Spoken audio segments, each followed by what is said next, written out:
겨울에 제가 그때 20살이었거든요. 이제 딱 16년 차가 됐는데 저도 지난 세월을 한번 복기를 해보고 대한민국 부동산 투자 시장이 지난 16년이 어땠는지를 그걸 이제 엮어서 말씀을 한번 드리려고 하고, 이거는 진짜 어디서도 들을 수 없는 얘기입니다. 재밌겠죠? 2006년부터 해서 지금 이제 2022년이고 이 기간 동안 4개의 정권이 있었어요. 이 앞에가 무슨 정부였을까요? 그쵸? 노무현 정부.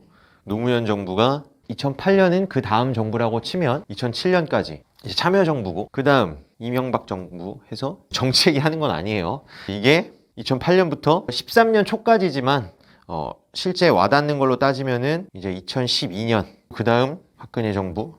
원래대로면 2017년을 다 채우고 18년 초여야 되는데 탄핵 이런 게 있었기 때문에 2016년 정도까지로 봅니다. 그러니까 지금 정확한 임기를 얘기하는 게 아니라 투자자 입장에서 체감상 17년부터 현 정부, 작년까지가 실제로, 그리고 그 다음이 누군가가 되겠죠. 그래서 제가 이 나이 때 부동산 몇십만 원짜리 강의를 들으러 갔다는 건 굉장히 갈증이 큰 거죠. 큰 돈이에요, 20살한테. 그래서 그럼 이때가 언제예요? 임기 말을 향해 가고 있을 때입니다. 그럼 이때 분위기가 어땠을까요, 부동산이? 이 공부를 해야 돼요. 지금만 보면 안 됩니다. 아무튼 굉장히 뜨겁던 시절이에요. 버블 세븐이라 그래가지고 거품인 7개 지역 해가지고 이렇게 막 정부에서 엄청 때릴 때가 있었어요. 그러니까 딱 상승장에 공부를 시작하게 된 거죠. 지금 이게 16년이 됐는데 지금하고 굉장히 흡사하다. 그래서 이 당시 인터넷 기사를 날짜만 지우고 봤을 때 지금 기사처럼 느껴지는 그런 착각도 일어나는 거거든요. 여하튼 그리고 나서 2008년부터 이명박 정부가 시작이 됩니다. 그럼 이때 부동산 시장이 어땠을까요? 되게 뜨겁다가 이렇게 바뀌고 나서 이때 뭐가 터져요? 2008년에 그쵸? 미국발 금융위기 해가지고 이게 국내 시장까지 영향을 끼쳐서 실제 그때 잠깐 부동산이 휘청합니다. 뭐 주식도 말할 것도 없고. 그러니까 딱 그 최근에 2020년 코로나 그 사태랑 좀 비슷했던 것 같아요. 그래서 이때 잠깐 딱 빠졌다가 09년도에 살짝 반등을 다시 합니다. 그 서브프라임 사태는 한 1년 내에 진화가 됐어요. 서브프라임 때문에 국내 부동산 시장이 안 좋았다라기보다는 이 시절에 국내 부동산 시장은 뭐 보금자리 주택이라 그래서 엄청 이제 많은 공급을 합니다. 집을 막 지어주는 거예요. 그래서 결국은 집을 지어주니까 떨어지더라. 그래서 이런 시절이 있었고, 그럼 이때 저는 뭘 하고 있었느냐? 저는 이때 처음 투자를 하고 경기도에 조그마한 오피스텔, 그래서 월세 받고 굉장히 혼자 이렇게 자신감이 충만하던 시절. 그리고 나서 투자 계속 하고 싶었는데 돈이 뚝 떨어졌어. 그러다가 이제 제가 만난 건 뭐예요? 이제 부동산 경매라는 걸 만납니다. 참고로 이때는 대출이 잘 나오던 시절이에요. 지금하고 좀 달라요. 그래서 경매라는 걸 통해서 싸게 살 수 있다. 그래서 법원에 가서 낙찰을 받아. 예를 들어 한 1억짜리야. 그러면 80% 대출이 나와. 미니멈 80%입니다. 뭐 그 이상도 나와요. 85%, 90%까지 나왔어. 왜냐면 싸게 샀으니까. 그때 이제 뭐 무피, 풀피, 그러니까 무피 돈이 안 들었다. 풀피 플러스 피 오히려 돈이 남았다. 막 그런 걸 하던 시절입니다. 그때 서울 수도권에서 못했어요. 왜? 그때도 서울 수도권은 집값이 비쌌어요. 지금 십몇 년 지나서 보니까 너무 싸 보이지만 그 시점에는 그 시대를 살아가는 대한민국 국민들은 다 집값 비싸다고 했습니다. 경기도도 비쌌어요. 그래서 보통 경매하는 사람들은 인천에 빌라 같은 거 많이 했어요. 근데 그때도 경쟁이 치열했어요.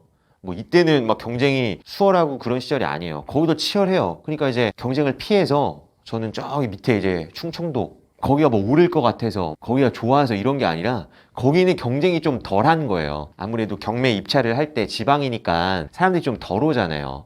특히나 저는 매주 내려갔단 말이에요. 그러면은 일반 직장 다니는 분들은 못 오잖아. 나는 정말 몸으로 때우면 또 젊고 하니까. 그리고 임대가가 수도권하고 비슷했어요. 무슨 말이냐면 소형 아파트가 하나 있어요. 뭐 예를 들어서 한 1000에 30만 원이야, 월세가. 그럼 수도권은 예를 들어 1억 정도의 그 가격이 나오는데 여기 충청권은 한 5, 6천만 원인데 그 가격이 나오는 거예요.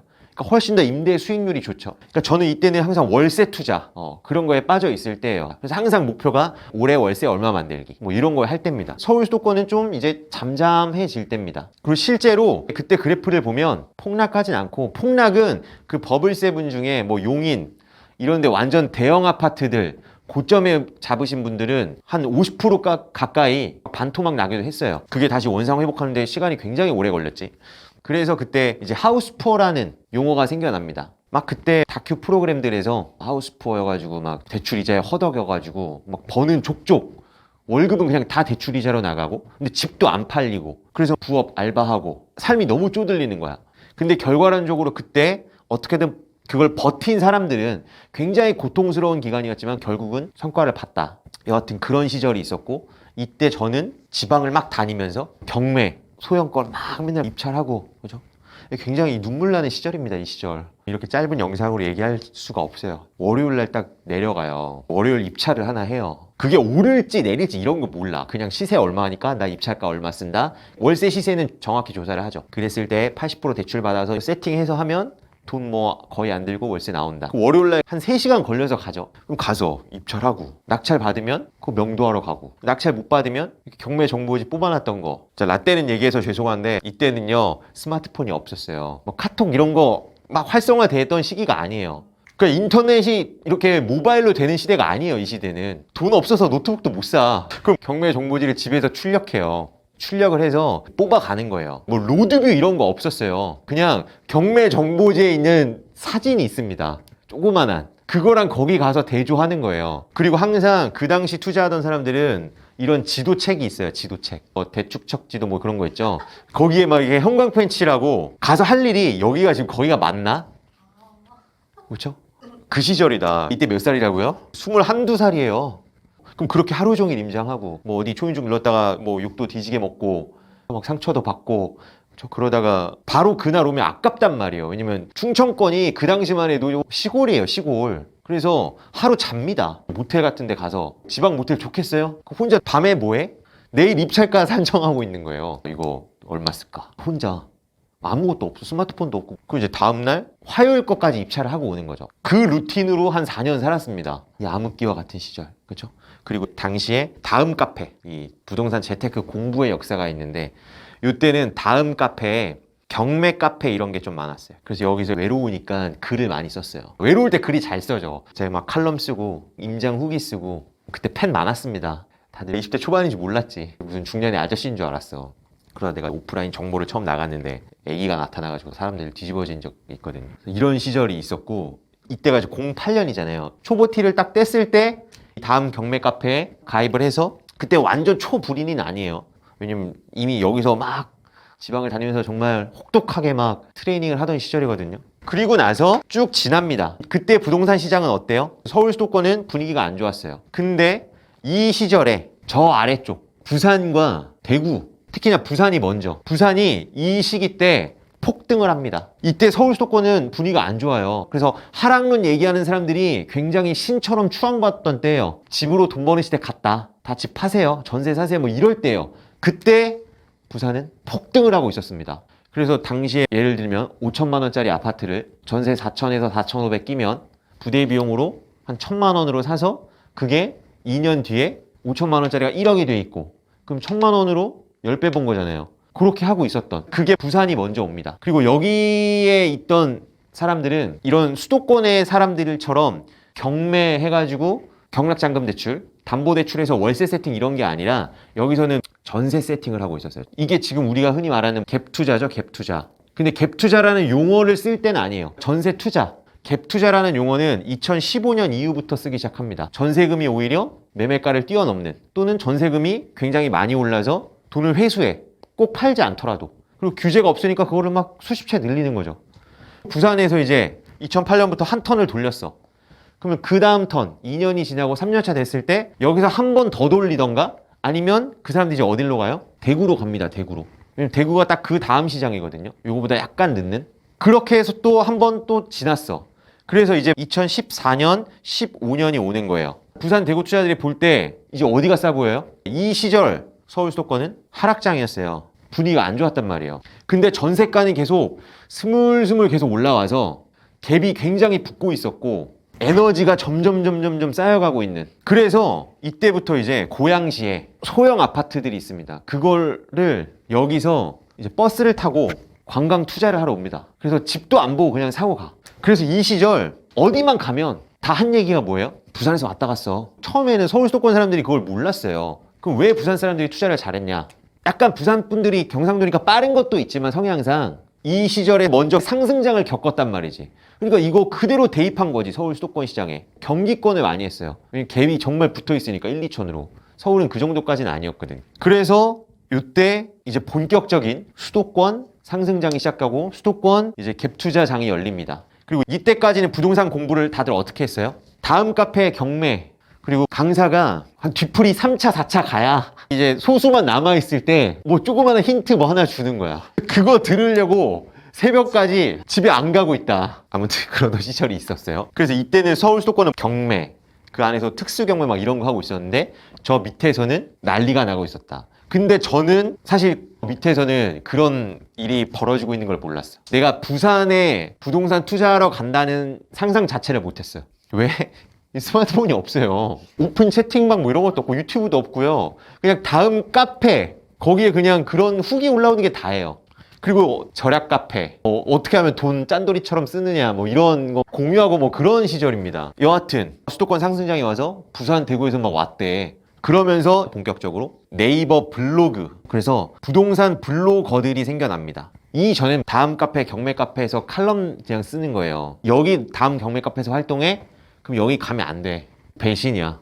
지금 생각하면 말도 안 되죠. 근데 이게 도제식 교육이기 때문에 여기서 스승님 하면서 또 저기 가서 강의를 들어? 그건 있을 수 없는 일입니다. 이 바닥이 그리고 좁았기 때문에 하나를 선택해야 돼. 안 그러면 소문나고 아니면 또 여기서 잘라. 진짜 웃기지. 강의를 돈 내고 듣는데 잘라. 그러다가 네이버 블로그가 등장하면서 개인의 파워가 세지죠. 블로그가 생기니까 자기 얘기를 블로그에 막 씁니다. 이때가 이제 상승장이니까 돈을 아직 많이 안 벌었지. 근데 이제 막 열심히 투자를 하는 사람들의 얘기가 막 들리기 시작합니다. 그래서 이제 본격적인 부동산 상승장. 그리고 저도 이제 요 14년 요때 투자한 지가 이제 8년 차잖아요. 이제 20대 후반이 됐고 이때 첫 책을 내고 상승장이 열리고 투자하기 딱 좋은 시절이 본격적으로 펼쳐진다. 그리고 데이터를 활용하는 투자, 수급을 막 따지는, 물량을 파악해서 그거의 태생은 이쪽이에요. 그런 투자 안 했어요. 원래 서울 수도권은 집 안 오른다고 싼 값에 잡자 해서 경매할 때인데 여기서는 막 데이터를 활용해서 전국의 어떤 흐름을 파악하고 막 이런 걸 하고 있는 거지. 그래서 처음에 뭐 14년 15년도에 서울 수도권 투자자들이 이거를 딱 배우면서 센세이션을 했죠. 그래서 서울 수도권 투자자들이 초반에 요 부산 투자자한테 좀 많이 배웠어요. 그리고 이제 다음에서 네이버로 옮겨오는, 그리고 밴드, 네이버 카페, 네이버 블로그니까 그 연관된 게 이제 네이버 밴드잖아요. 그 다음에 오픈 채팅방의 시대가 옵니다. 그러니까 너무 빠른 거지, 흐름이. 이젠 그냥 전국구야. 오히려 서울 수도권 투자자들이 초반에 좀 헤맸는데 아무래도 인프라가 좋으니까 이런 정보의 유통이나 속도에서도, 그래서 또 금세 따라잡았습니다. 그래서 요즘은 서울 수도권 투자자들이 부산 투자자들보다 투자를 못한다고 할 수 없어요. 약간 역전된 측면도 있어요. 왜냐면 또 그동안 서울 수도권이 엄청 상승했잖아요. 그 과정에서 이제 2017년 어수선한 탄핵 정국을 지나서 문재인 정부가 시작됩니다. 2017년 초에 국토교통부 장관이 집 팔 기회 준다. 임대사업자 등록하세요. 아니면 집 파세요. 이제 집값 떨어뜨릴 겁니다. 그래서 그거 믿고 판 사람들 많아요. 2017년에. 왜 팔아요? 지난 이 시절을 10년을 버틴 거야. 이 고점에 잡았다가 이제 원금 회복된 거야. 그래서 털고 나왔는데 이제 어떻게 돼요? 역대급 폭등하는, 그때부터 이게 최소 2배에서 3배죠. 우리가 항상 이때 집 안 사고 뭐 했지 라는 많은 박탈감들을 느끼지만 이걸 갖고 있던 사람의 마음 이길 수 있을까요? 12억 13억 하던 강남 아파트가 지금 30억이 넘은 거고 4억 9억 하던 건 이제 12억 13억이 된 거고, 이게 지난 4년에서 5년 동안 벌어진 일입니다. 뭐 몇 번인지도 모르겠어요.